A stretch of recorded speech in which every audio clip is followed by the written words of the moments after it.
Yo, good evening, everyone listening all around the world, including USA, Canada, Long Island, plus the areas of the five boroughs of Brooklyn, Bronx, Manhattan, Staten Island, and Queens.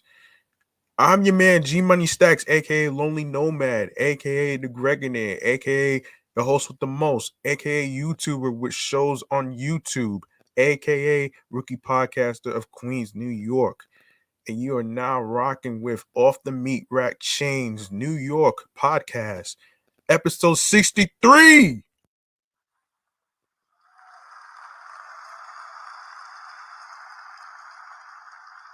How about them apples? And they say a person can't make it past 50. Well, guess what, man? I did. And speaking of reaching over 60 episodes, if you are new to the channel and you missed any previous episodes whatsoever, don't worry, I got you. All you need to do is subscribe to the YouTube channel G Money Stacks 555. Be sure to enable alerts alongside with the notification bell. Tap the subscribe button so you can be reminded of when the show goes on the air via live stream. Be sure to leave a comment on the episodes alongside with the topics that was discussed. And also be sure to download your favorite episodes that you like and keep a lookout for upcoming episodes, previous episodes that was recorded that will be automatically uploaded and posted to the YouTube channel page. And be sure to share the videos, tell a friend, and also share the podcast along with audio streaming platforms, which I will discuss at the end of the show. All right. Listen, I do apologize for not recording this past Saturday due to the fact that I was exhausted from work.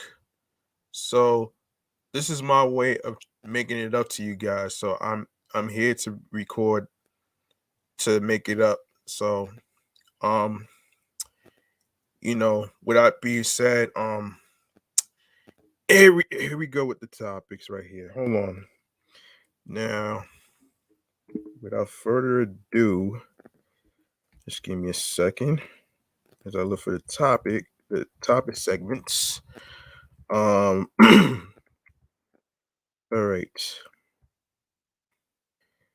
We're gonna start off with two basic news that happened in regards to the subway situation and the shooting. So this segment is about New York City mass transit and stuff. So in this segment, it's called the New York Mass Transit Files. And you guys know what it is. It's basically the segment about mass transit, anything related to buses, trains, behind the scenes of breakdowns, shootings, whatever you want to call this. So, our first story in the segment of today has to do with a person of interest. Now, I did see this recently, and this is according to the New York Press News. A person of interest is being questioned in a connection with a shooting outside New York's Penn Station earlier this week that left a bystander wounded, according to a high ranking law enforcement source with direct knowledge of the investigation. The person who was wounded was a 58-year-old bystander who happened to be walking in front of the New Jersey Transit near entrance of West 31st Street and 7th Avenue, right near the entrance to Madison Square Garden. That's crazy, man. That's really, really, really crazy right there, man. So let's just play this.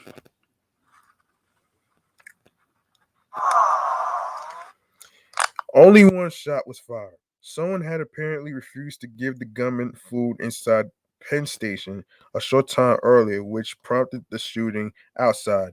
The man who was wounded was not the intended target and only had been working in the city for about 3 months when he was shot, authorities have said. Yeah, this is crazy, man. And this is why a lot of times, there's certain times, I'm not saying all the time, but there's certain times in particular train stations, like the ones in Manhattan and the ones in Queen certain parts of Queens and certain parts of Brooklyn and certain parts of the Bronx, where they have crazy incidents going on. And it's the people that's making it crazy.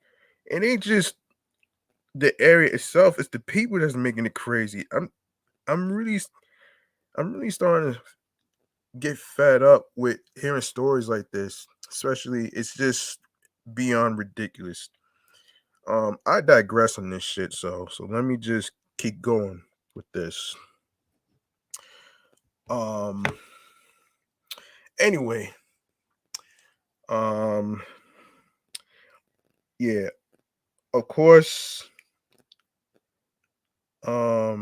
Where is it? Where was I? So the shooter comes up to the man eating food downstairs, possible asking for food. He's some kind of shunned away, and that spills onto the street. NYPD Commissioner Demont Shea said earlier this week. He added that the shooter and the victim, neither of whom have been identified, excuse me, knew each other previously. A man, a man was out. Excuse me. A man was shot outside of New York's Penn Station Monday evening, police said, following a dispute inside the sprawling transit hub. NBC New York's Checky Beckford reports. um, Cops have been looking for the shooter since. It's not clear if the person being questioned Thursday is that individual. Sources with direct knowledge of the investigation tells News 4 they recovered the gun used in the shooting in a sanitation transfer station in Red Hook, Brooklyn on Tuesday. They believe the gunman dumped the weapon in a garbage pail near Penn Station and it was removed over the course of the regular sanitation efforts, sources say. Cops also believe the gunman may work in the Penn Station area, the sources said. A taxi dispatcher said the victim, who was recovering from his injury, had no idea he had been shot when he flagged down a police officer for help. The cop ripped his shorts off and said he got shot. I said, that was a gunshot, dispatcher George Harris said. A quick thinking NYPD detective nearby Nicholas White used to be an EMT. He made a tourniquet after seeing the wound and stopped the bleeding, possibly saving the man's life, authorities have said. The gunman was described as being a man wearing a black and red backpack who was last seen wearing a black long sleeve shirt, blue jeans, and black and white sneakers. See a photo provided by the NYPD of the suspected gunman below. Police are searching for this man who say was responsible for a shooting outside New York Penn Station Monday afternoon. Shea said that he's confident the suspect will be found. And when that happens, the commissioner wants the shooter to face the consequences. A continued push by the city's top cop for stiffer penalties to help curb gun violence. We need people to be held accountable when they carry guns.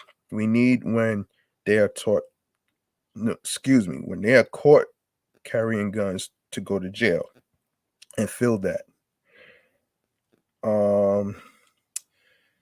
Yeah, yeah, gun violence is getting kind of crazy, and getting kind of getting kind of tired of hearing about it though.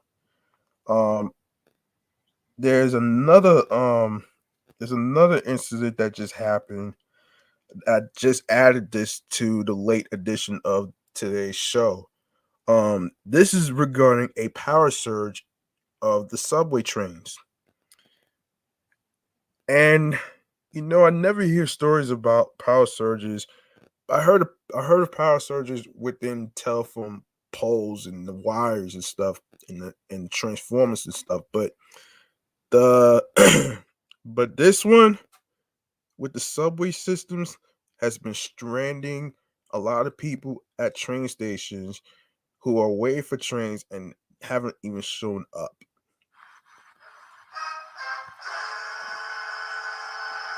And this article is according to abcnewsgo.com. And it states New York, a monetary power surge disrupted half of the New York City subway system for several hours and stranded hundreds of passengers, Governor Kathy Hochul said Monday. The unprecedented breakdown affected more than 80 trains on the subway system's numbered lines, plus the L train from shortly after 9 p.m. Sunday to about 1:30 a.m. Monday, Hochul said. The restoration of service was delayed because passengers on two of the stuck trains walked out onto the tracks by themselves rather than waiting for Metropolitan Transportation Authority workers to help them, Hochul said. We never ever want riders to do that, she said. It is dangerous and it causes a delay in the restoration of power. Speaking outside of Lower Manhattan subway system, Hochul promised a thorough investigation. Let me be clear, she said. Last night was unacceptable. Hold on, guys. I gotta take a drink.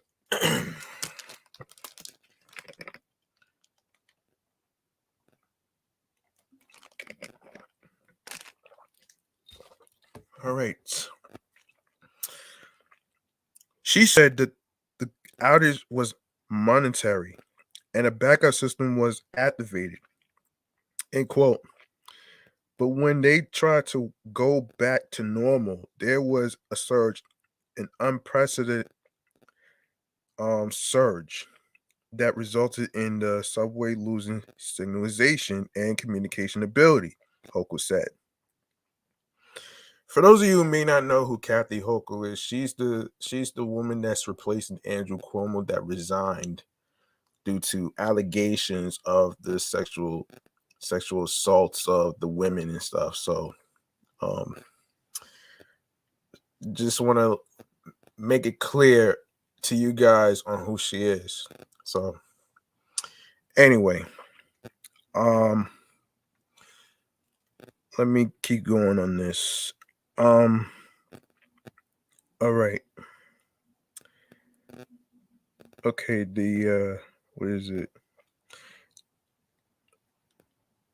Okay, the confluence of events that led to this has never happened before to our knowledge, she said.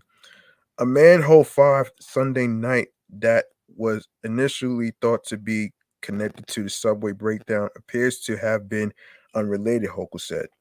Hochul, a Democrat and former lieutenant governor who took over as New York governor on August 24th, following the resignation of Andrew Cuomo, said subway service was back to normal for the Monday morning commute, which I just explained to you guys about who she is.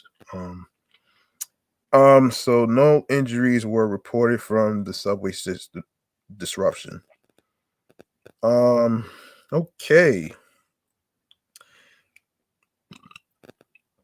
Now, might keep track of this story. I'm not sure exactly how long this is gonna take to actually get everything situated, how it happened. So I will I will try to keep an eye on this story and then I'll see if I can actually update you guys on this. Because as a New Yorker, it is a big concern. And for those of you who's not from New York, I'm just explaining the experience of what New Yorkers go through as far as like subway trains and and the disruption of the power surge. So don't get discouraged if you're not from New York. It's okay if you're not from New York. You just keep listening and hear me out. I'm just giving you my perspective on the stories that I hear. All right. So we are going to move on to another story, which is involving this. Wait. That's not what I meant to do. That's not what I meant to do, guys. Hold on. Here we go. Chatting on the jazz is about the trending topics, the stories that don't get the recognition, and of course, we try to get into mass transit, which I just did just now. Um, and here we go. Our first story of chatting on the jazz has to do with a certain reboot that a certain reboot of a TV show that I used to watch on the CW channel 11, which has to do with Gossip Girl. Now I will do a review on Gossip Girl for my other podcast, which is Meticulous Vibe Juice podcast, which is a review show where I actually go in on the bodies of work of TV shows, the music artists, singers, rappers, and TV shows and movies, of course.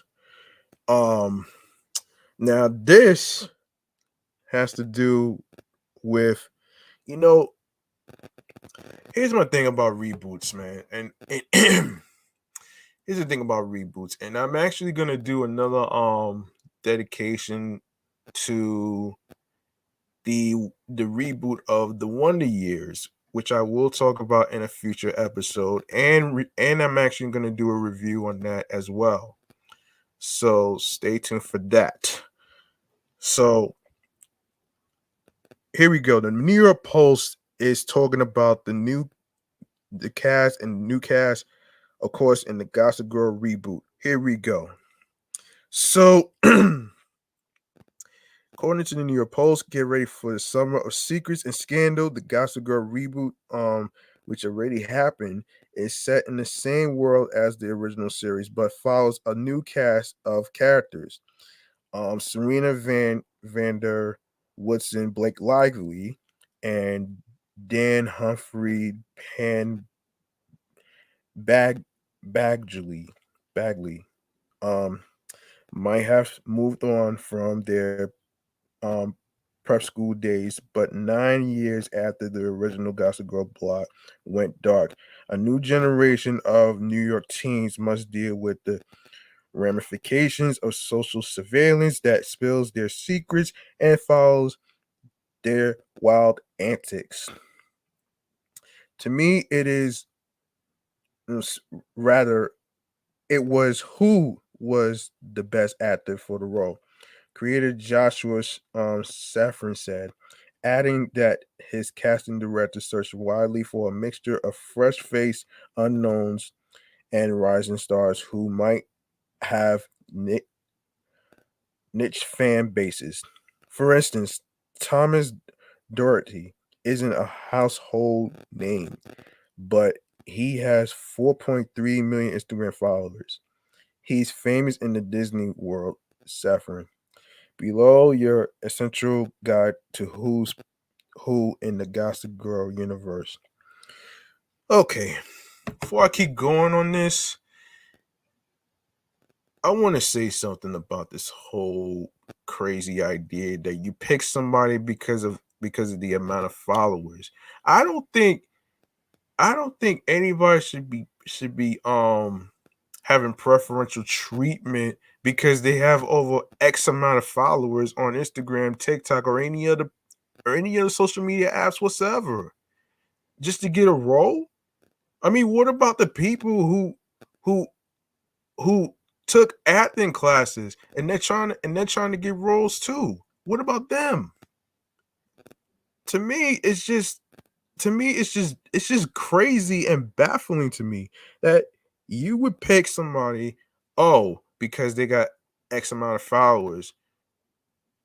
So what? Like, enough with the preferential treatment already, all right? All right? This is just crazy. I'm beyond disgusted with this.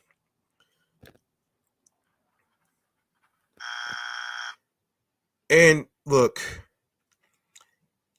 the guy that I just mentioned, he may not be well known. And that's all right.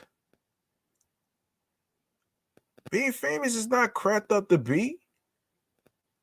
And I'm pretty sure that, you know, being recognized and appreciated is nice, but there is a downside to fame when it comes to, because not everybody is meant to be pleased when it comes to you being well known and stuff. So that's why I always say that I don't see myself being famous. I don't care if it's TV or anything like that. If you don't like the person as a whole, instead of liking the person um for who they are and their well-being or whatever, it's just not gonna cut it.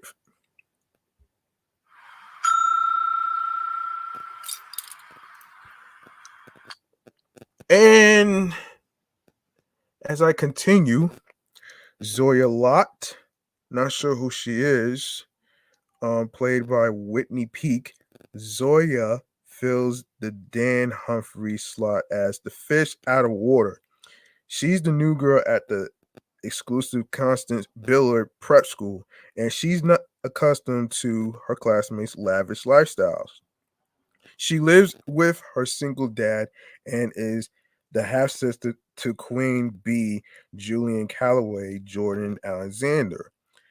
Actress peak 18, age 18 might be a familiar face if you watched Netflix's Chilling Adventures of Sabrina, since she played Judith Prudence half sister. Rather, then you have Julian Calloway, played by Jordan Alexander. Julian is the reboot Serena Van der Woodson, an infamous globetrotting party girl on the old show, with some crucial updates for 2021. For me, she happily rocks a buzz haircut, a stark contrast to Serena's signature flaxen mane. And she's not just high school famous, she's a social media influencer with millions of fans who follow her viral videos online. She's got a long term boyfriend, OB Eli Brown, and a loyal BFF, Audrey Emily Lind. Alexander, age 27, has also appeared in Sacred Lies, the Facebook Watch drama series about a cult. God damn. Damn. Wait a minute. Wait a minute. Wait a minute. Yeah, I'll be scared of a damn cult too, man. Yo, I'll be scared of a damn cult, man. Like, yo, I don't care, man. I digress. Max Wolf, played by Thomas Dirty. Max is the group's pot stirrer. He's a a pansexual. Oh man. Oh my gosh, folks. Yeah, every time I read something, it's always some funny shit going on. Oh man. Pansexual party king who lives getting into trouble. He's sort of the Chuck Bass Ed West. Okay, Ed Westwick of the group as the wild child bad boy with some adjustments for 2021 because on this version of the show, queer identity is talked about differently, creator Joshua Safran told the Post. Scottish actor Doherty, age 26, is arguably the best known of the bunch. He's been on The Lodge and Descendants, both Disney, the CW's Vampire Diaries spin-off show Legacies, and plays Zoe Kravitz rocker love interest in Hulu's High Fidelity. Audrey Hope, played by Emily Lynn Lind. Audrey has some notable Blair Wardrough, LinkedIn Meester qualities. Her relationship with Julian is less frenemy-ish in the beginning of the new show than Blair and Serena's original dynamic. But just like her predecessor, she's got a steady boyfriend, Aki, played by Evan Mock, an always poised aesthetic and a troubled home life. Lind, age 19, is best known for starring as young Amanda Clark on Revenge and for roles in the movies The Babysitter and Doctor Sleep. Obi Bergman, played by Eli Brown. Hold on a second as I actually take a drink.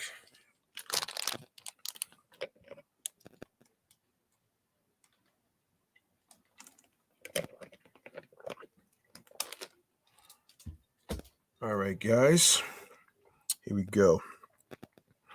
As a golden boy, Julian's boyfriend Obi has a dash of Nate Archibald, Chase Crawford in him. Although truth be told, he looks more like Bagley's ruffled Dan. Brown, age 21, recently appeared in the Jason Statham movie Wrath of Man. And as a nice preparation for Gossip Girl, he played a troubled yet gifted gay musician in Pretty Little Liars. The perfectionist. Aki Menzies, played by Evan Mock. Aki is a pink-haired skater punk in a long-term relationship with Audrey. He's quiet at first, content to let his friends soak up the drama, but he's coming to some important self-discoveries. With his love of of film, he's got something in common with the original show's artsy Vanessa, Jessica's Jessica Soar, and his sweet innocent vibe also adds a dash of Serena's younger brother Eric, Connor Palo. Gossip Girl is Mock's first role, although you might know the 24-year-old Hawaiian actor from his modeling for brands such as Louis Vuitton and for his social media posts with celebs such as Travis Scott and Frank Ocean. Whoo! Monet D. Hahn, played by Savannah Smith. Monet is the ultimate queen bee. She's not a famous influencer like Julian, but she's a mix of Blair and Serena on a bad day, who rules the school proudly, wielding her wealth and her sharp tongue. It's dang. Oh shit. Oh man. It's too soon to tell, but with tension brewing between Julian and Monet, she could shape up to be like troublemaker Georgina Sparks, Michelle Trachtenberg. Gossip Girl is 20-year-old Smith's first role, which she nabbed through auditions. She currently a student at NYU's Tisch School of Arts. Kate Keller, played by Tavi Gavinson. Despite the promotional posters for the show, which depict her face alongside the teen characters, new teacher Kate isn't exactly in the inner circle. Gavison, age 25, is the most famous cast member aside from um Doherty, as she acted in The Simpsons and Scream Queens. Since she ascended to online fame at a young age via fashion blog style Rookie, she's essentially a real life version of Julian's character. Wow. Okay. Now, before I even go on to the next story, look, I could say this though, man. Look, there's some reboots, as I said a while back. There's some reboots that's actually good, and there's others that's not good. Um, I can actually say this though, man.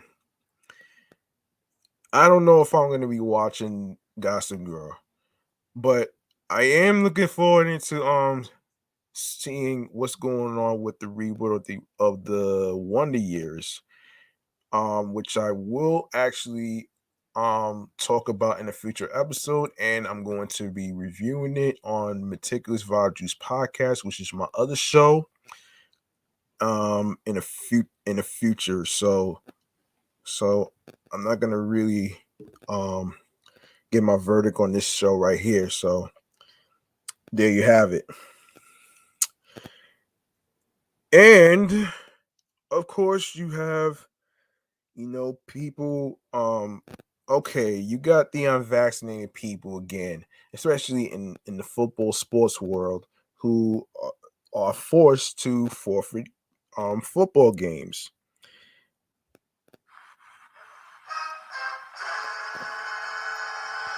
Yes, the NFL was able to play a complete 2020 season despite a raging COVID-19 pandemic, but it wasn't pretty.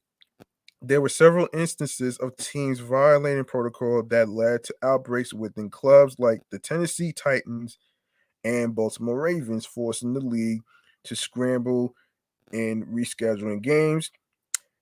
At times, it was an unmitigated disaster that drew complaints from teams who felt they were being put at a competitive disadvantage if they were set to play an offending team. And the NFL is ready to remedy that for 2021 and in a big way. The league has notified all 32 clubs that in the event a game can't be rescheduled due to a COVID-19 outbreak that stems from unvaccinated players, that team will forfeit that contest and a loss will be tagged to their record. Their opponent will be awarded a win. CBS Sports NFL insider Jonathan Jones confirmed, and it will impact playoff seeding. What's more is that the league isn't stopping there, but also making the offending team responsible for financial losses stemming from the canceled contest. And additionally, it will be subject to direct punishment from Commissioner Roger Goodell, in addition to these two penalties. Hmm. Yeah. We'll see how this works out though. Like I know a lot of people probably gonna disagree with this, but I think it makes more sense, man. Like to actually, you know, f- actually force people to actually, you know, get the shot because number one, the stupid Delta variant is getting crazy and crazy. So the thing is, it makes sense, and I think they brought it on themselves, man. They brought it on themselves. I'm sorry, but like I previously said before, man, Nobody is invincible to a dangerous disease like this coronavirus and the Delta variant, okay? And and it doesn't matter how healthy you are, and it doesn't matter how many times you wash your hands with soap and water. It does not matter. A disease does not care about how many times you wash your hands and how healthy you are. It does not care. And I'm pretty sure it does not care about your race. So stop using that as an excuse. I'm sorry to say this, guys, but it has to be said. You know what I mean? And I didn't mean to bring this up, but I just had to get it off my chest. So kill that fucking noise with that bullshit, all right?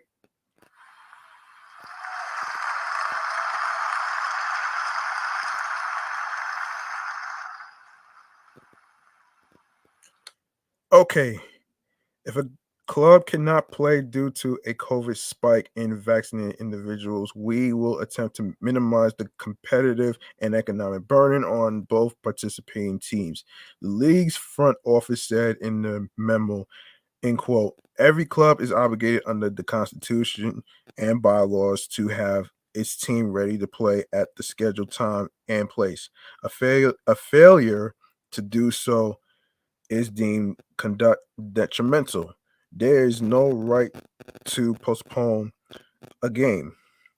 This is a complete about face from the um the accusance by the NFL last season, and it's a huge push towards getting everyone in the league vaccinated. To that point, the memo also notes that vaccinated individuals who test positive and are asymptomatic can return to the team after two negative tests if they are 24 hours apart. Unvaccinated individuals, however, are still banned, isolated for 10 days. The message the league is sending each team is crystal clear at this point. If you want to complete, excuse me, if you want to compete for a Super Bowl in 2021 and without any added hiccup, take vaccination seriously. Otherwise, deal with the potential fallout if COVID-19 strikes your roster by the way of an unvaccinated person. Wow. um all right. That seems to be it makes logical sense to me though. You know what I mean? It really does make logical sense. If you want to really keep it 100, it does make logical sense. Um hang on a second, guys. All right. Okay. We're going to go to another story which involves a Ferris wheel. All right? You heard me, a Ferris wheel in the middle of Times Square. Ain't that lovely? Okay. Now hold on a minute, guys. I have to look up this story cuz this is interesting. And when I heard this story, I was just curious to see how that's going to work. Okay. Times Square wheel. Okay. Um okay, Times Square wheel. Now, if there's an article, if there's a story about this, okay, here it is. Um okay. So there's a it's got to be a story. Okay, let's see. Okay. The Times Square wheel is a once in a lifetime experience in the middle of Times Square, New York City. We have erected a majestic state of the art 110-foot tall giant Ferris wheel that will showcase the crossroads of the world as never seen before. Experience sensory overload by billions pixels as you soar 110 feet through a canyon of spectacular billboards. Come and share this spectacular experience with friends and family all over the world. Um, and let's see if there's any information. And of course, they got some schedules. Days of the week: Monday 12 p.m. to 12 a.m. Okay, Monday through Sunday, 12 p.m. to midnight. Okay. Um, there is, of course, it starts from August 25th to September 12th. Of course, there's tickets. You can go get your tickets. Don't wait till the last minute. So, of course, the tickets, I believe it's between $15 to $35, depending on the time.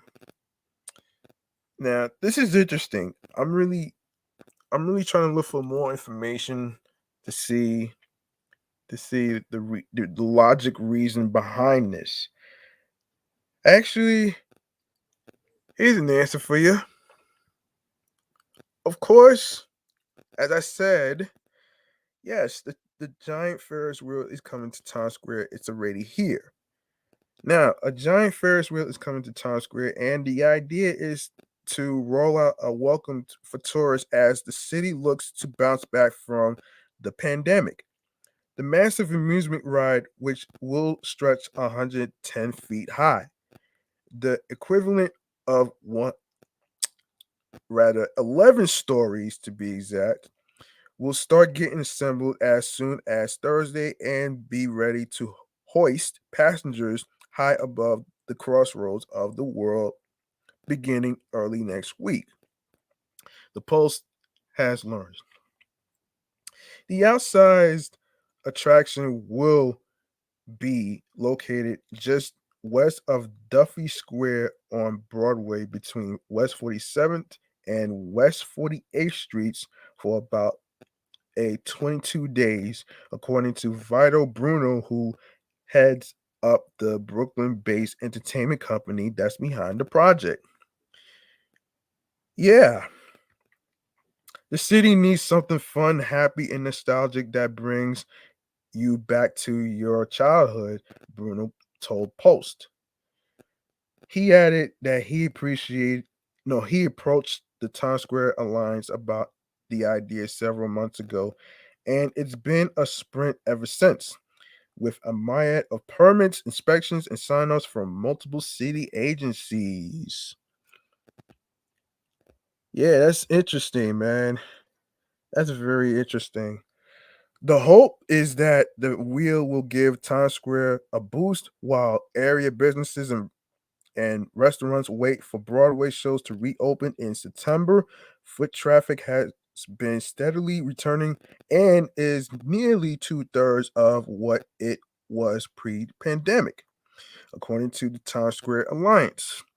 The Ferris wheel fits perfectly into the mayor's overarching Summer of Fun campaign, which includes the five borough concerts and five borough bike tour.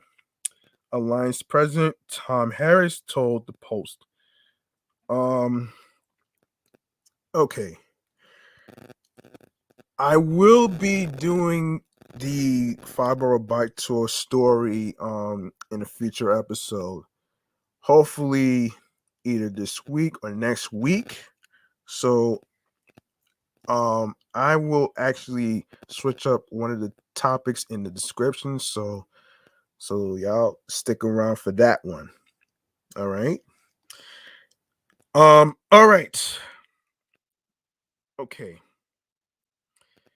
Okay. The Ferris wheel fits perfectly into the man's overarching Summer of Fun campaign, which includes the Five Boroughs concert and Five Borough bike tour. Alliance President Tom Harris told the Post. We want to give people that wow moment to show them Times Square is back. Yeah, this deserves a double air horn for the Ferris wheel in Times Square, man. And after a week-long journey from Texas, a caravan of 353 foot trailers pulled into Times Square carrying the Ferris wheel parts early Thursday morning. No, afternoon rather. The trucks had arrived in New Jersey nearly 3 weeks earlier and had been parked in Secaucus near the Meadowlands ever since. A six-person crew that's putting it together was flown in from California and Florida, staying at the Edison Hotel in Times Square, and has been waiting for the green light from the city to assemble it. A job that's expected to take 4 days. The wheel has a permit to be in Times Square for a total of 29 days, which includes the 6 days it requires to be assembled and taken down. Tickets, which will cost between $15 to $20 each, will be sold online and at an on site ticket booth. Visitors will be assigned a specific time for a 12-minute ride. It will be the number one selfie spot in the world, Bruno predicted. Times Square will get hundreds of millions of positive impressions. It's the it's part of a larger campaign to promote Times Square as a happening destination again, and a family-friendly one at that. After tourists and locals, including office workers, fled last year. A series of events from free jazz concerts on Thursday evenings to Broadway buskers on Fridays, and even the live taping of the children's show Wonderama in Duffy Square in July is aimed at dispelling the scary reports of broad daylight shootings earlier this summer.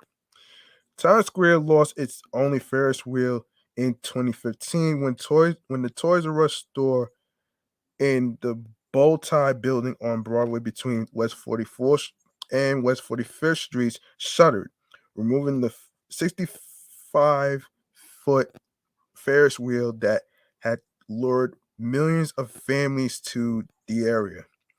The wheel that's arriving now is owned by amusement park ride company Ray Kamak shows and has been used at Coachella and the Final Four, according to Bruno.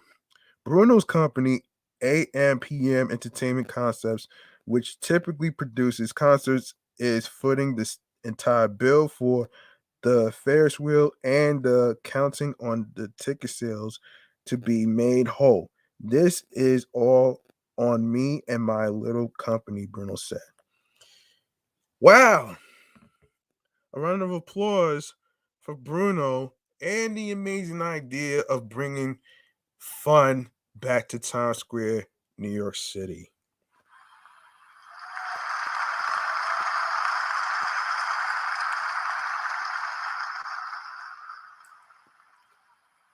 All right. Hang on, guys, as I take a drink.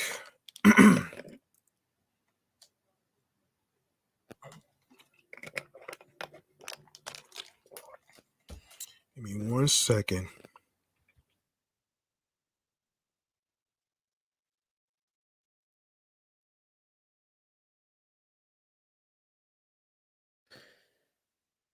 Right.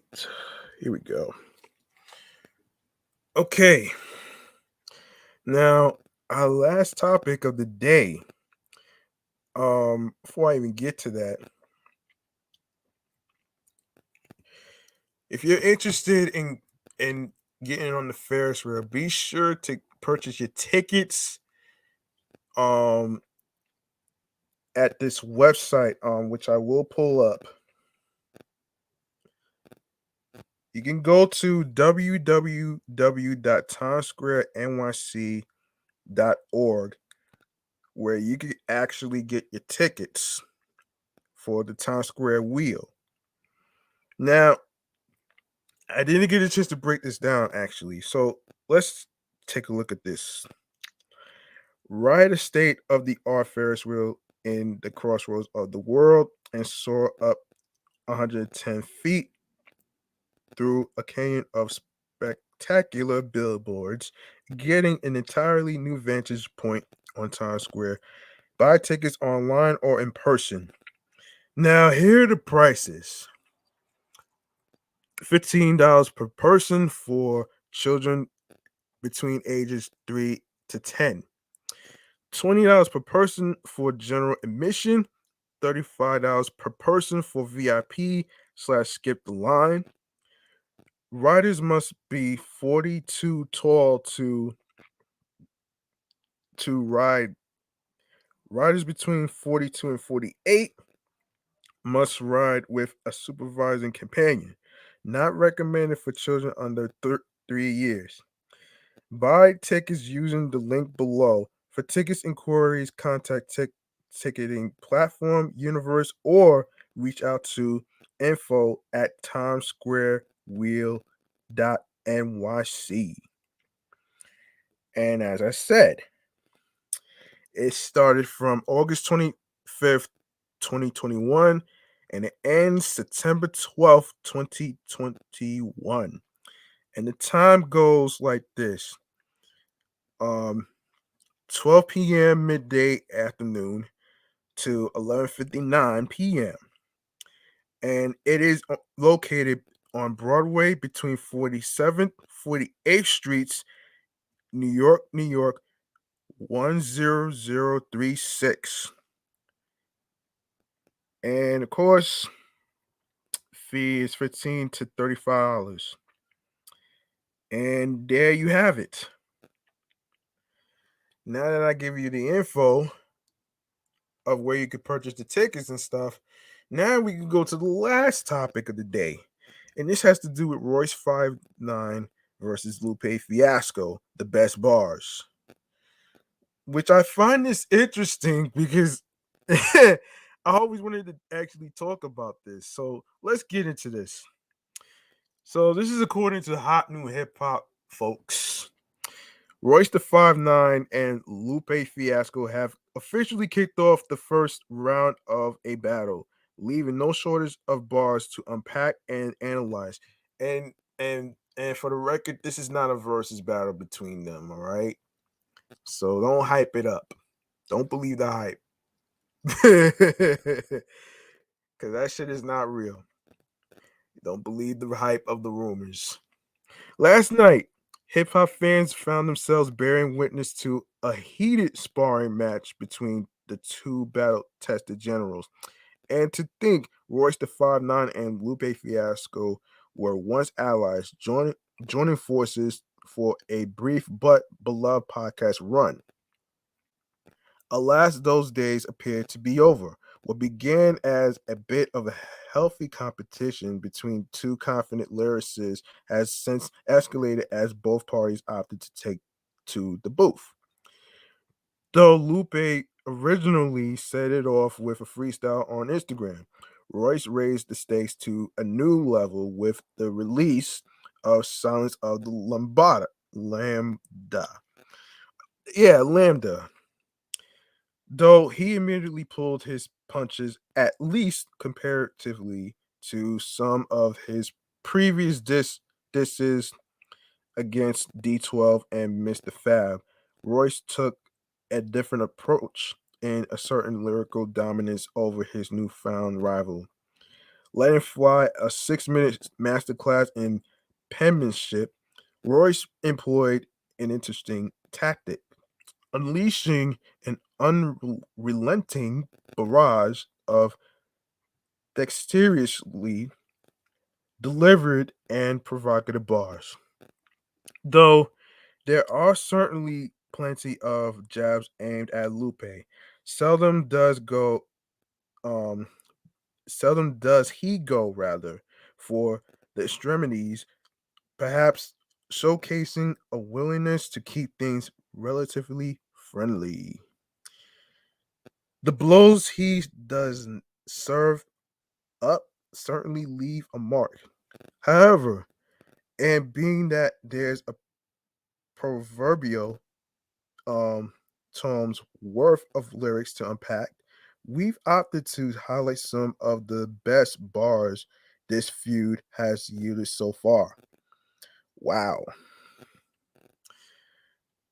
Of course, you can watch it on YouTube at your own time when you get a chance. I'm not going to play it on here due to copyrights and stuff, so I'm not going to do that. You guys are more welcome to actually watch it for yourself.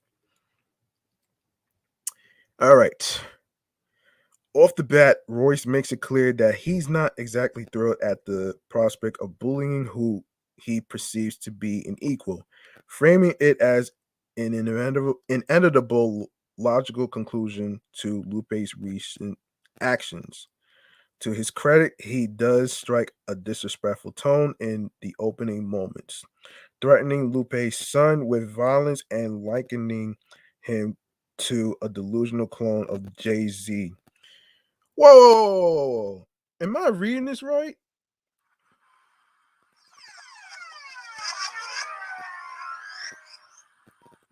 This says, to his credit, he does strike a disrespectful tone in the opening moments, threatening Lupe's son with violence and likening him to a delusional clone of Jay-Z. Whoa! Whoa! That's really taking it too far, man. That's really taking it too far. Look, folks, if you're gonna do a freestyle, of course it's important to have punchlines and stuff, but don't mention someone's family, man. Don't mention someone's family like a person's son and shit. That's crazy disrespectful right there. I'm sorry, man, but this deserves a buzzer. Never ever mention a person's family during a freestyle. I don't care what the ground beef is. That shit is petty. Not even more petty than fucking Kanye West beefing with Drake, which I will talk about in a future episode. Hopefully, hopefully when I get a chance. So anyway, man, that shit is so crazy, man. Anyway, let's keep going. As he shifts away from more personal barbs, he opts to showboat his technical prowess with a brutal multi um multi-syllabic scheme.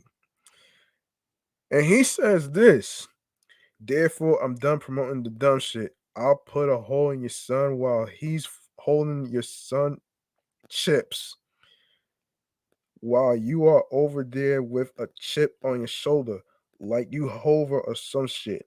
Your flow is redundant. I'll separate your body from soul. Now your body is cold, spiraling out of control. Now you are over there.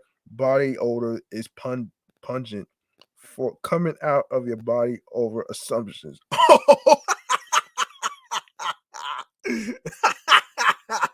Oh shit. Hold up. Hold up. Hold up. Hold up. Hold up. He said, therefore, I'm done promoting the dumb shit. I'll put a hole in your son while he's holding your son chips, while you're over there with a chip on your shoulder like you hover or some shit. Your flow is redundant. I'll separate your body from soul. Now your body is cold, spiraling out of control. Now you are over there, body odor is pungent for coming out of your body over assumption.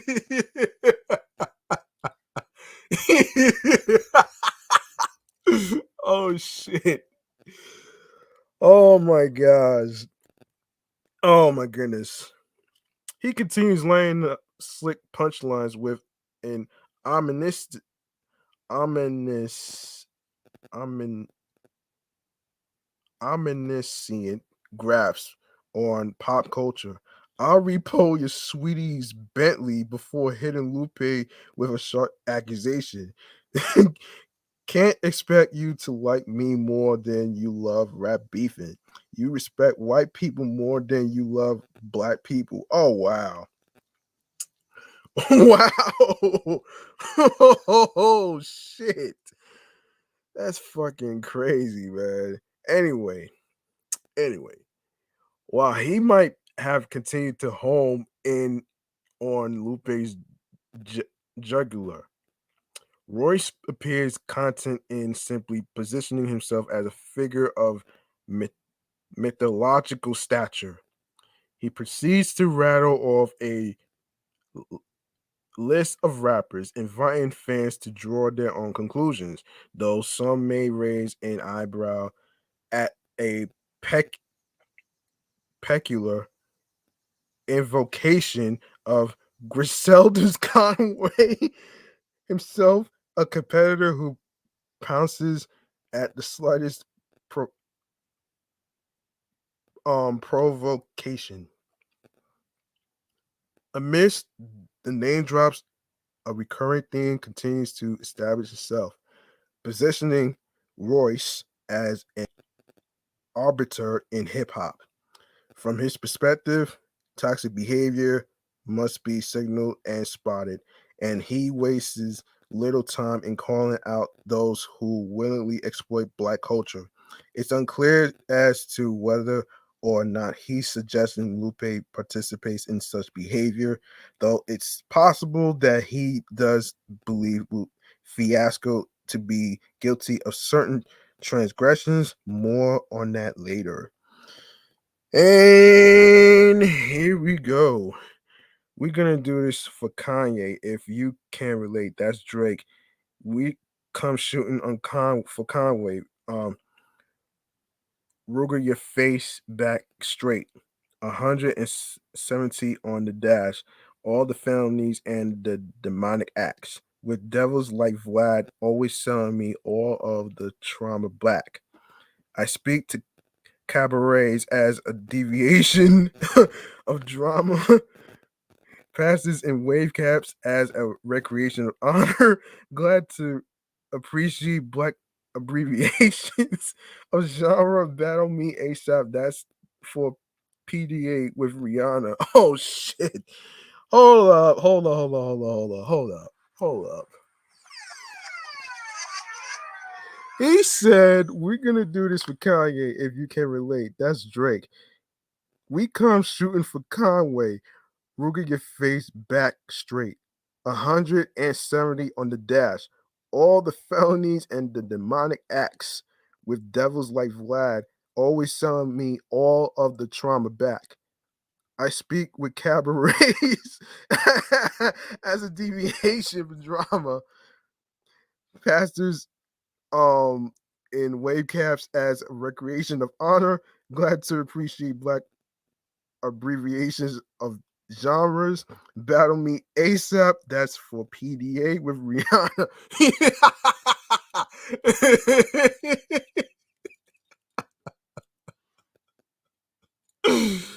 Oh my gosh. This shit is crazy. He really gone way too far on this one. Anyways, after switching up the flow for the second verse, Royce elaborates on one of his major issues with Fiasco, a vocal critic of vaccines as established through his 2020 album, The Allegory. Royce accuses Lupe of being exploited by the powers that be, judging the food and liquor MC for encouraging his fans and followers to take the COVID-19 vaccine. Listen, man. Listen, man, as I said earlier, man, like you gotta understand something, man. Look, this Delta variant shit is getting out of hand. This shit is dangerous, man.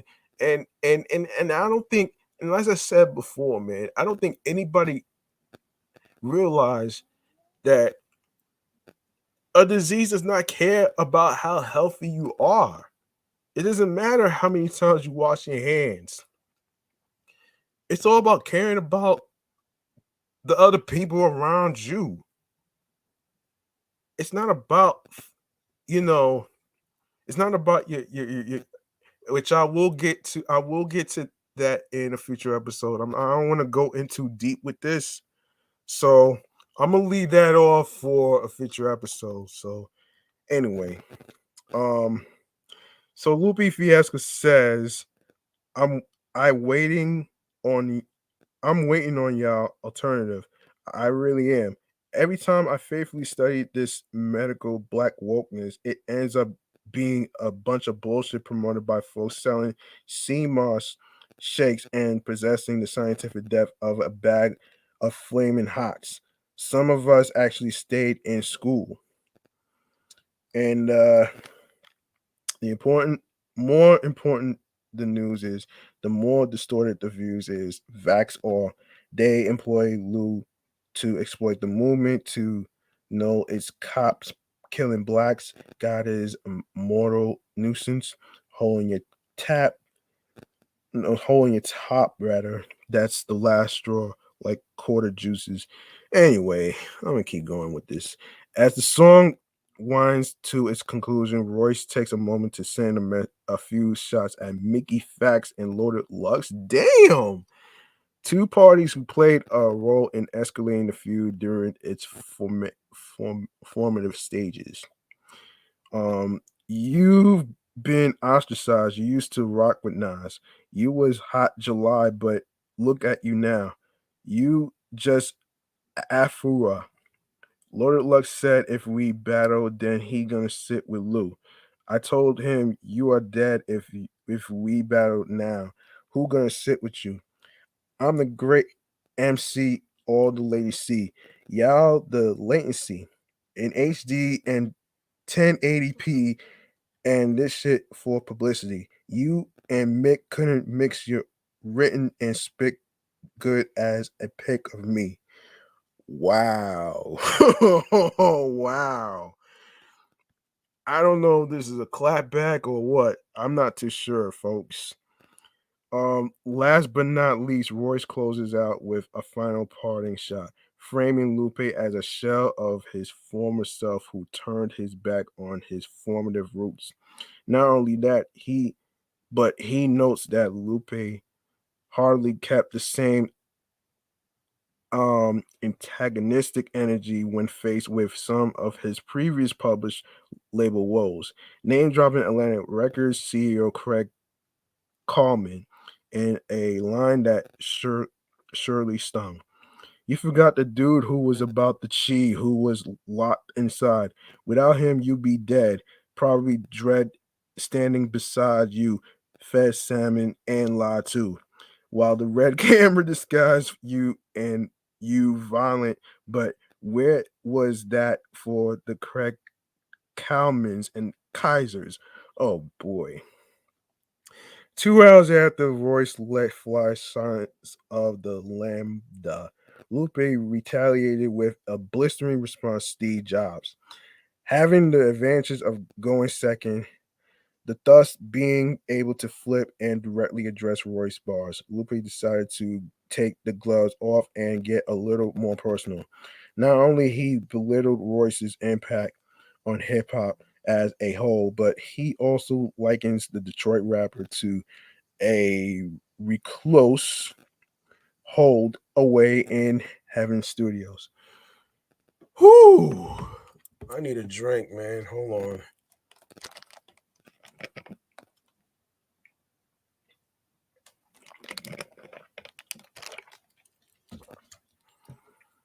All right, here's what he says.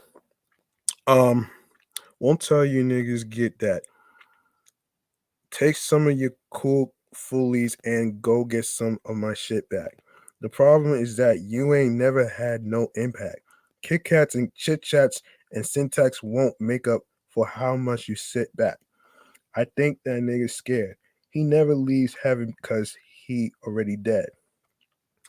Um, though Royce attempted to frame Lupe as a nerd, Lou wears it like a badge of honor as he attempts to flip the disc on its head. Not only he does, not only does he draw a line in the sand on an academic level, but he also flexes some of the classic records lining his discography. We both wear glasses. The difference is I was in school thinking it was cool. You were thinking of skipping classes. Listening to your track record, I can see you were skipping classics. I did it on my first one and delivered to the masses. Evidently, one of his hardest hitting schemes is one of his most simplistic, rather than impressing through wordplay. Loose sneering cadence and blunt message is among the song's most disrespectful moments. Excuse me. I ain't even tripped when you called me a bitch. I was like, look at Selim calling me a witch. Look at how they made him. Look at how much they gave him. Look at all the assists. Nigga, if it wasn't for Premier, you wouldn't be if it wasn't for if it wasn't for if it wasn't for nigga, I got a dozen more. Wow. Following that, Lupe lets his disdain for his opponent peek through, directly addressing Royce's menacing sonship bar, as well as his invocation of the late Biz Marquis. Your story, Cricket, and your book too. Past the dumb shit, but you would shoot somebody's son holding sun chips. I wish they would have left Biz here and fucking took you and all your hyper technical hypotheticals. In life, I never met with you. From a distance, I accepted you. From the podcast, I've been kind of skeptical. This ain't our first class. This is just one of the several. He also admits to feeling detached from their recent collaborative podcast, accusing Royce of being aggressive to the point where he needed to be edited. He also slyly acknowledges Royce's previous line about vaccinations, framing his belief in Dr. Sebi as negatively impacting his well being. We had the fucking energy. I don't know which vegan Detroit vegetable Dr. Sebi diet affected you to think we share the same metrics, or somehow I was less than you, or I was the type of nigga you could get really disrespectful to. Around the tracks halfway point, Lupe really locks in, accusing Royce of standing idle while Detroit suffers as a whole. He also pokes fun at Nikki's occasional habit on Instagram rants, generally delivered while pacing around the house. Finally, he takes a shot at Royce's recently launched Ryan Montgomery Foundation, a foundation aimed to dispel the taboo surrounding mental health. I'm thinking, won't this bitch nigga clean up his fucking city? I mean, you got all of the clout. You can bring all them niggas out. You walk the walk. We've seen you walk all over your house. Me and Mickey is geeks because you got some heat. Like, I ain't go to the closet and put guns all over the couch. Your mental health hotline, I think that shit is grown up. But you are the very last nigga that should be picking that phone up. Clearly inspired by the ghoulish synthesizers, Lupe reserves the closing minutes to achieve beast mode, making it abundantly clear that Royce had better prepare for a different sort of foe come round two, and the rest assured there will be a round two after this one. And he says, I learned that in the streets, niggas sweeping trash. I was keeping my city clean while you were somewhere beating the niggas' ass. That shit is whack. Long live backpack rap. Fuck these monster drinking new age conscious thinking. Farrakhan today against the tomorrow. One foot in their sorrow, another foot in the trap killers who easily triggered by a little nigga's attack, who had the audacity to actually ask rappers to rap.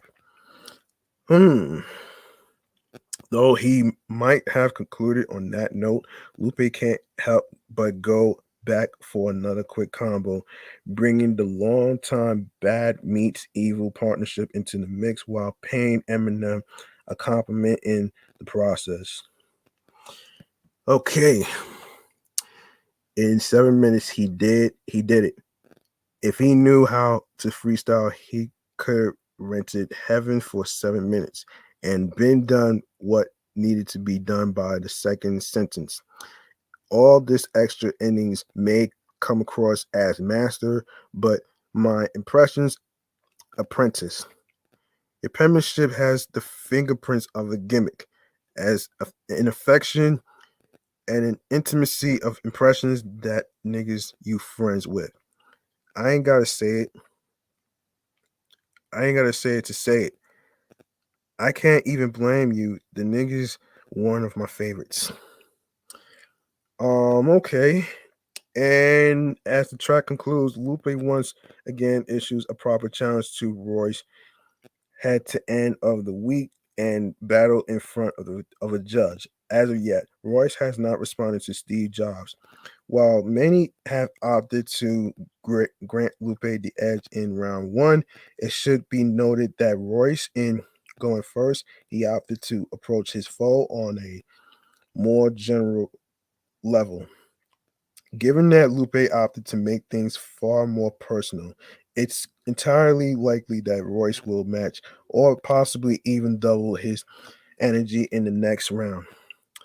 Since there doesn't appear to any genuine bad blood between the two MCs, we can chalk this one up to a spirited sparring session between two hip hop masters.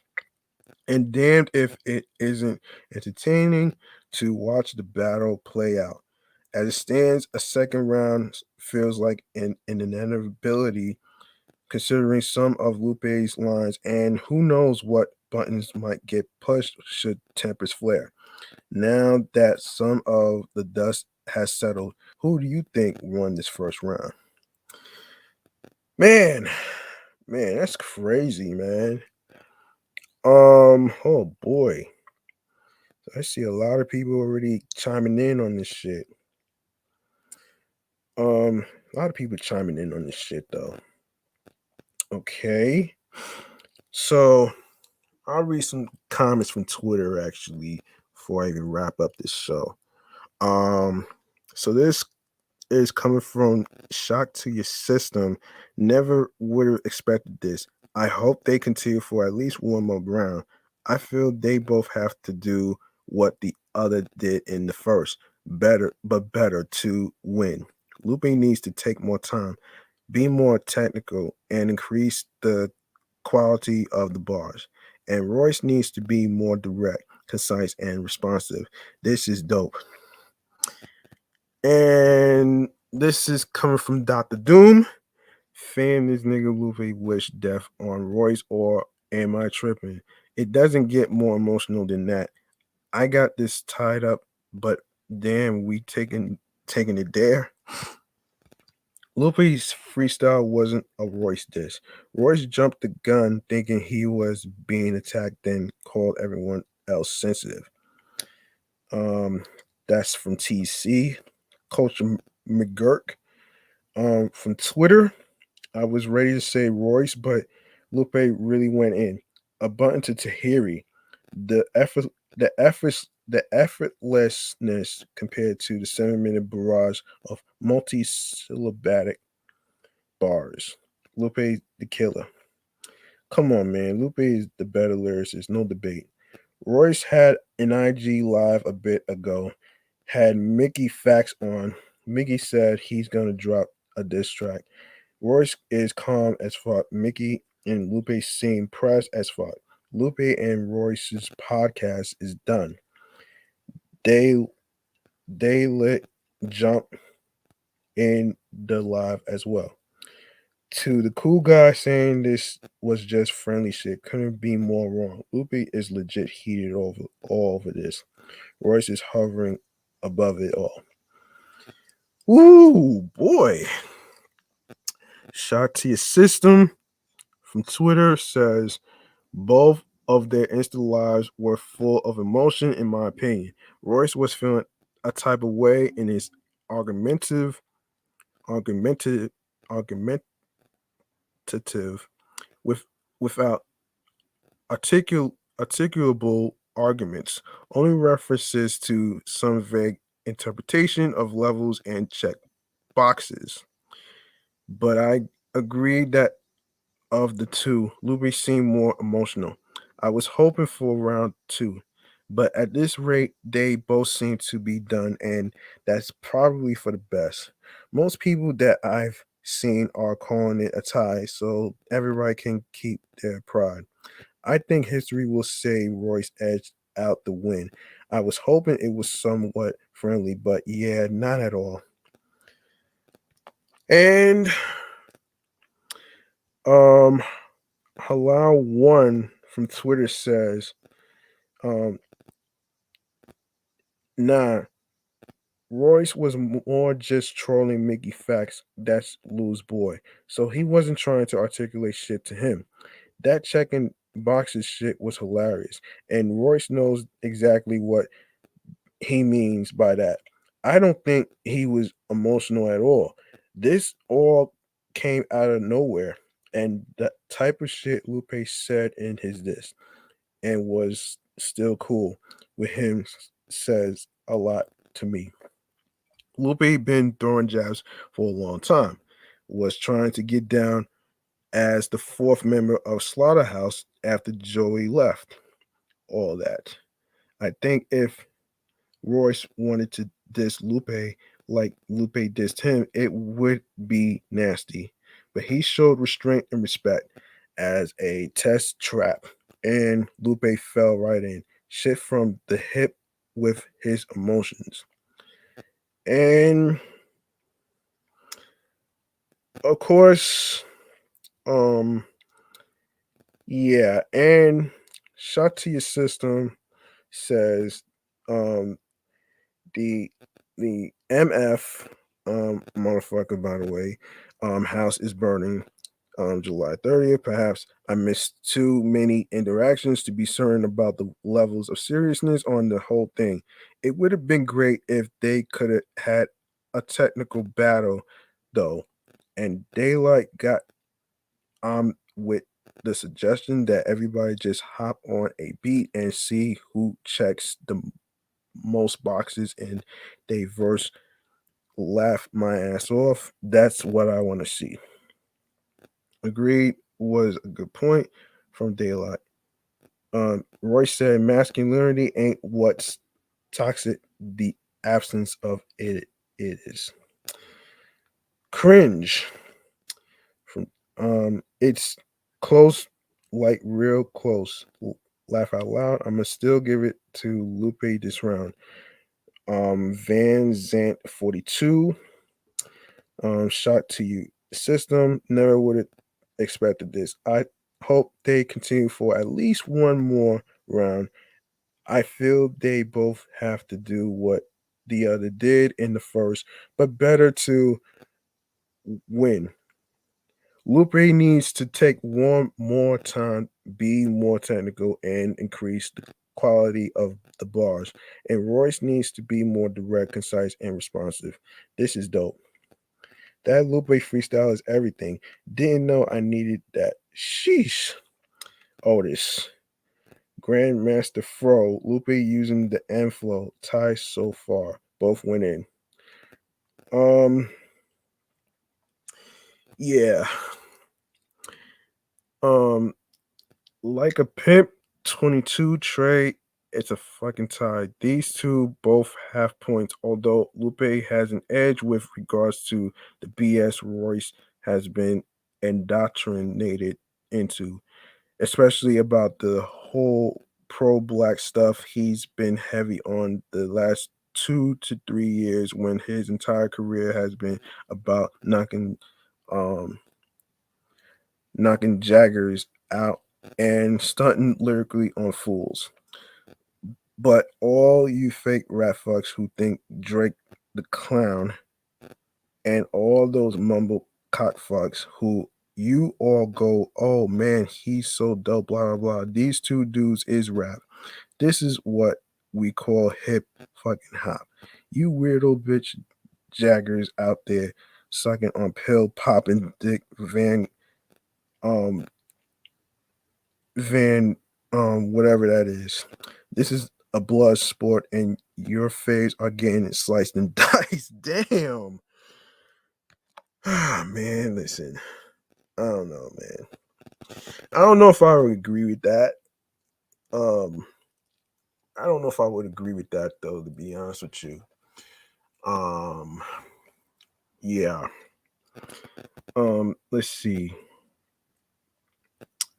Let's see. Let's see. Um, yeah, ain't gonna lie, it's a tie. Both go harder than that. Oh man. It was the first round. That's why they didn't go harder. Lupe had to get all petty. Royce didn't have to go at him that way and was still impactful. They are both amazing lyricists, though hope it stays relatively friendly competition. I gotta go with Lupe for this round. Royce came correct, but Lupe was just on another level. Looking forward to round two. That's Draper Don, Patrick Kemper. Um, Knew before clicking that Mitch crafted this gem of an article. Complete joke. He's not the head editor, considering he by far contributes the most quality hip hop related articles. Eminem the Halloween slasher. Oh shit. Um, Laughing my fucking ass off. Lupe got butchered. Laugh out loud. Lupe wanna be so bad. A hard MC. He's just corny nerd. Laugh my ass off. What has Man Bun, Kelly, Joe Budden, and Lupe in common? All of them got exposed and obliterated to the trash bin. I can't agree with that one right there. I'm not gonna agree with that one. Royce ain't do shit. This is by two J's. Royce ain't do shit, but prove he can rap, which we already knew with a bunch of filler bars. Lou spanked his ass start to finish. And last but not least, this is from Trey05. This is what I've been saying since I heard both records. If it was who can make a better song, then I would say Royce took round one, but this was a diss and Royce didn't check all the boxes. Huge fan of both, but Lupe followed the assignment. No filler bars, addressed everything that happened during their IG live scuffle while actually dissing him. Now Royce is saying he's not gonna drop any more records. That's kind of weak to me. You don't start a rap beef and then say you don't want to get personal. Shaking my head. Yeah. Okay. And like I said before, man. Look, the more of the story to this last topic is this though. If you're going to do a freestyle and if you're gonna do a diss track or whatever, leave the families out of it. Leave the sons and daughters out of it, man. Cause that's clearly above the belt. You know what I'm saying? Leave the families out of it, man. Keep it at a friendly competition.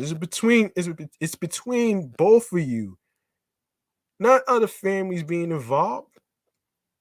Like, come on, enough with the ground beef already, man.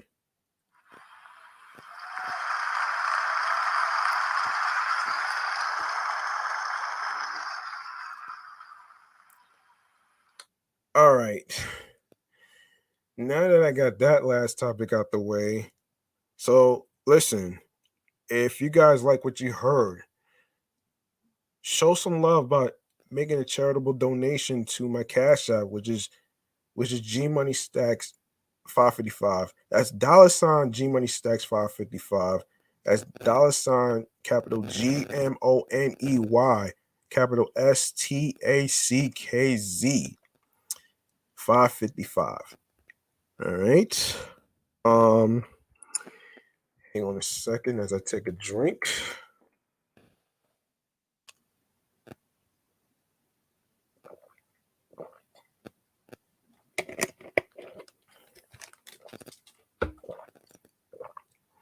Hang on, guys.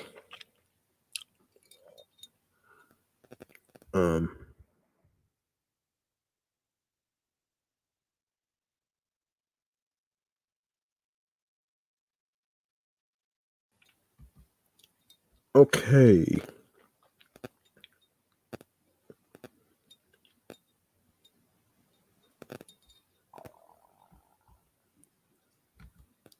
All right. Okay. As I was saying, um, I was about to go into social media handles.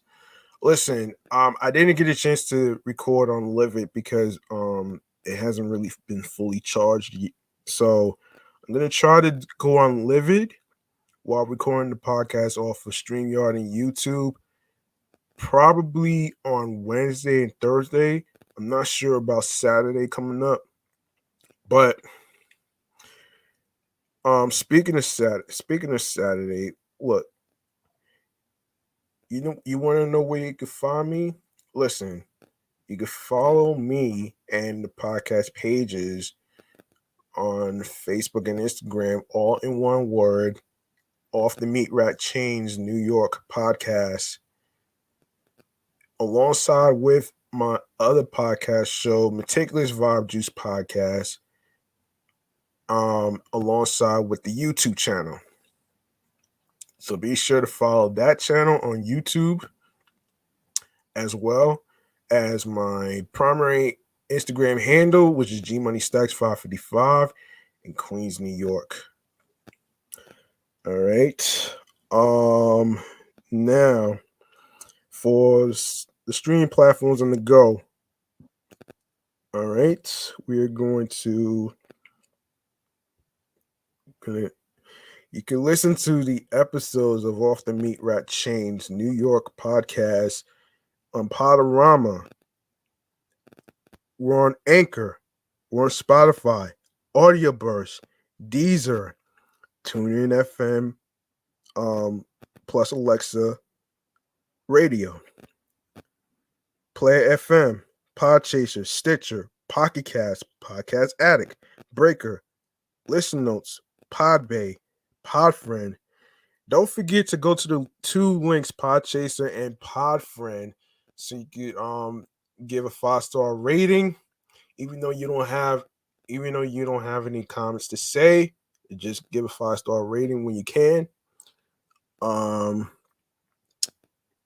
And we are on Reason FM. We're on Google Podcasts. Don't forget to listen to the episodes of Off the Meatrack Chainz New York podcast on Amazon Music, iHeartRadio, #1 app for music, radio, and podcast. And last but not least, the YouTube. I need y'all to do y'all part by subscribing to my channel, G Money Stacks 555. Be sure to enable alerts alongside with the notification bell. And grab the subscribe button so you can be reminded of when the show goes on the air live via live stream. And keep a lookout for upcoming episodes, previous episodes that was recorded. It will automatically be posted and uploaded to the channel page. Be sure to share the videos, download your favorite videos, and be sure to leave a like and a comment along with the episode topics. Tell a friend to tell a friend. And last but not least, share the podcast along with audio streaming platforms that I just discussed, where you can listen to the episodes with your friends. All right. Now, in case you're wondering about the streaming platforms, you can find it in the link in the bio of both of my Instagram pages, which is GMoneyStacks555 in Queens, New York, and Off the Meatrack Chainz New York podcast, where it says Linktree/GMoneyStacks555. You're going to click on there and you're going to see the audio stream choices. You're also going to see Meticulous Vibe Juice podcast YouTube channel. So be sure to subscribe over there as well. And that's about it, guys. Look, we went out with a bang, man. So let's go out with a bang one more time, man.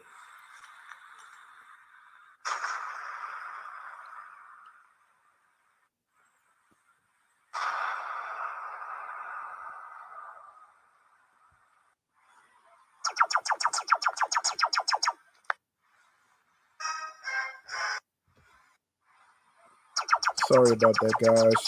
That was the wrong button. And listen, man, I'd like to say thank you to everybody that's been listening, rocking with me in the 63 episodes that's already in the can. And I'm pretty sure you guys are ready for 64 and upper episodes in the future.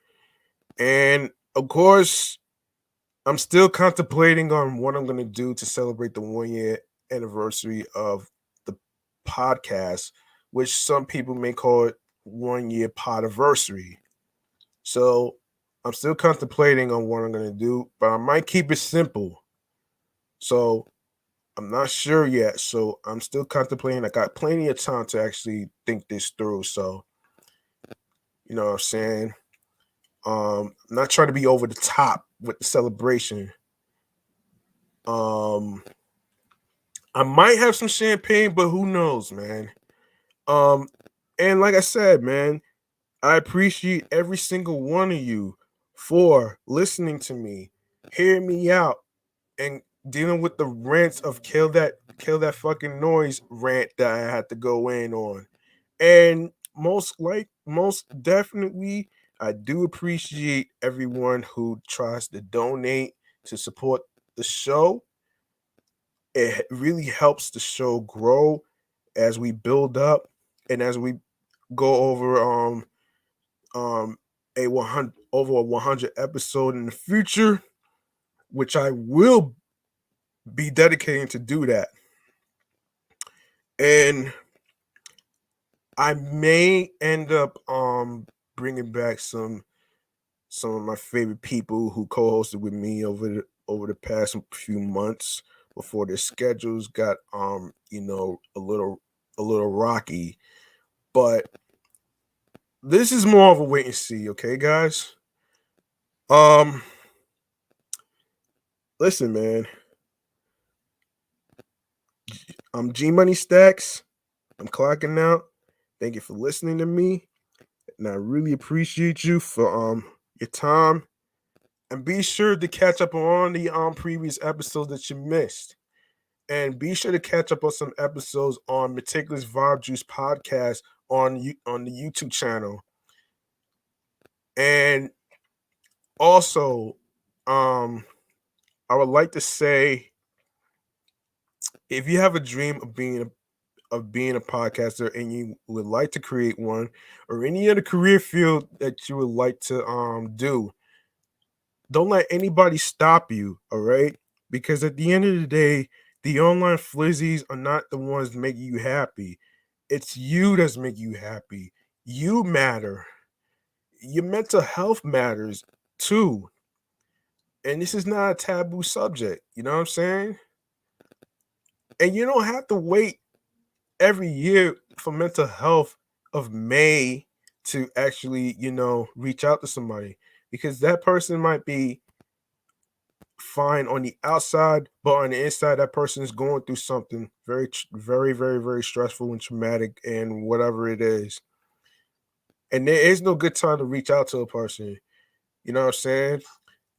It's all about going with your gut, going with your instincts, your heart and soul. That's what really matters here. And having the logic to actually, click the things that actually make sense, because common sense is not always common. And listen, I have another podcast that I'm going to do, which is dedicating to sports. So it's called the Excellent Fun Vibrant Podcast. And basically what that is, it's a sports edition show dedicating to the stories in football, basketball, baseball, tennis, and I'm going to try to cover volleyball. And of course, I will actually premiere it on September 5th, which is Sunday. 12 p.m. I haven't really decided whether to do it every other week, but I might do it every other week or weekly, depending on how I feel, because I have to make time to prepare for other topics for 2 shows that I'm doing. So um, most likely it's going to be every other week or every 2 weeks. So we'll see what happens. And like I said, man, I'm G Money Stacks. Thank you very much for listening, rocking with me through those 63 episodes of Off the Meatrack Chainz New York podcast. And as a proud New Yorker, I didn't give up on myself, man. If it wasn't for anybody that was with me from the beginning, I wouldn't really be here to actually record episodes for you guys. So, like I said, man, I'm clocking out. I appreciate you. You matter. Your mental health matters. Be sure you stay safe. Be sure to get plenty of water, plenty of Gatorade to stay hydrated because you're going to need some electrolytes for your health to be energized. All right. Peace and one love. And also have a good night. All right.